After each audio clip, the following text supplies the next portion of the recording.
Halo mahasiswa semuanya, bagaimana kabarnya? Kita berjumpa lagi di minggu yang kelima mata kuliah penganggaran. Masih bersama saya, Tutor Nyoman Suarmita.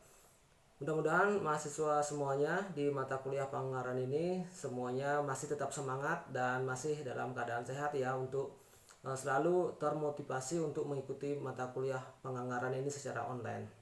Baik, di minggu yang kelima ini kita akan membahas mengenai anggaran operasional, yaitu pusat pendapatan dan pusat biaya kebijakan. Jadi sebelum kita bahas mengenai materi-materi apa saja yang kita akan bahas di pertemuan minggu kelima ini, kita review sejenak ya teman-teman. Jadi kita ulas sedikit mengenai apa sih pusat pendapatan dan pusat biaya kebijakan tersebut.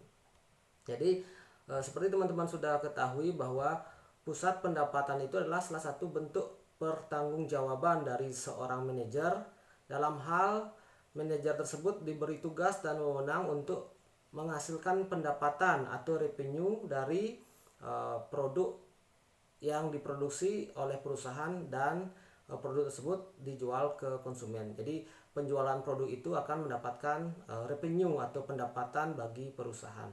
Nah, contohnya kalau kita melihat di perusahaan itu yang bertugas sebagai pusat pendapatan itu adalah di bagian marketing ya teman-teman. Jadi di bagian pemasaran atau marketing departemen. Jadi di sana tugas dari marketing departemen atau manajer pemasaran itu adalah menjual barang yang sudah diproduksi atau dihasilkan oleh perusahaan, oleh bagian produksi, kemudian dijual atau diperkenalkan ke konsumen, sehingga barang tersebut yang diproduksi oleh perusahaan itu diketahui, dipasarkan dan memiliki daya tarik atau meminat hati para konsumen untuk membeli barang tersebut. Nah, kalau sudah terjadi seperti itu, maka otomatis akan mendapatkan pendapatan dari penjualan produk tersebut.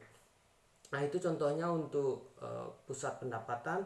Nah, sekarang kita bahas mengenai pusat biaya kebijakan ya. Di sini pusat biaya kebijakan atau istilah asingnya adalah discretionary expense center, adalah pusat biaya yang seluruh atau sebagian besar inputnya tidak memiliki kausalitas atau hubungan langsung dengan outputnya.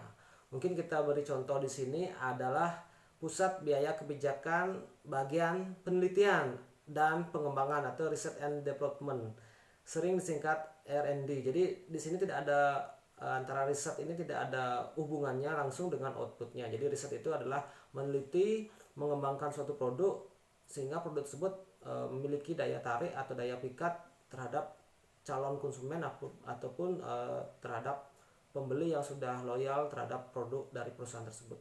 Jadi produk tersebut dilakukan penelitian, dikembangkan, baik itu desain, kualitas ataupun bentuknya, sehingga bisa memenuhi kriteria atau selera konsumen yang ada di pasar seperti itu. Nah, itu sedikit kita bahas mengenai pusat pendapatan dan pusat biaya kebijakan. Jadi di minggu yang kelima ini kita masih membahas mengenai tujuan atau capaian pembelajaran yang ingin kita capai bersama-sama ya teman-teman mahasiswa. Jadi di sini kita setelah mempelajari ini, mahasiswa dapat membedakan antara konsep sentralisasi dengan konsep desentralisasi. Jadi teman-teman sudah tahu konsep sentralisasi itu adalah bahwa manajer itu yang memegang keputusan atau pengambil kebijakan. Jadi manajer ini merupakan pengambil kebijakan yang ada di perusahaan. Kemudian konsep desentralisasi, jadi manajer tingkat atas atau top manager itu memberikan delegasi atau kewenangan untuk pengambilan keputusan kepada manajer-manajer yang ada di bawahnya. Jadi ada desentralisasi atau pelimpahan kewenangan di sini. Itu yang membedakan antara sentralisasi dengan desentralisasi. Kemudian tujuan berikutnya memahami tipe-tipe pusat pertanggungjawaban dan tugas serta wewenangnya masing-masing. Kemudian mendefinisikan pendapatan penjualan dan membuat proyeksi atau ramalan volume industri dengan metode random walk, metode rata-rata dan metode kuadrat terkecil. Kemudian selanjutnya menaksir penjualan, potongan penjualan dan rektur penjualan serta menyusun anggaran pendapatan untuk pusat pendapatan. Kemudian tujuan berikutnya melakukan analisis sensitivitas, kemudian menyusun anggaran pendapatan dan biaya untuk pusat pendapatan, mengidentifikasi biaya kebijakan dan membedakannya dari biaya teknis, memisahkan biaya campuran menjadi biaya variabel dan biaya tetap dengan metode titik tertinggi dan titik terendah dan model regresi.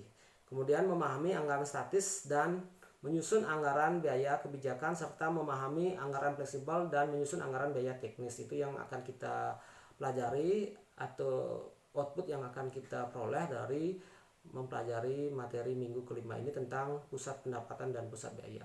Nah, di minggu yang kelima ini juga akan ada tugas diskusi dan tugas tutorial yang kedua. Silakan teman-teman mahasiswa untuk mengerjakan tugasnya, baik tugas diskusi maupun tugas tutorial 2.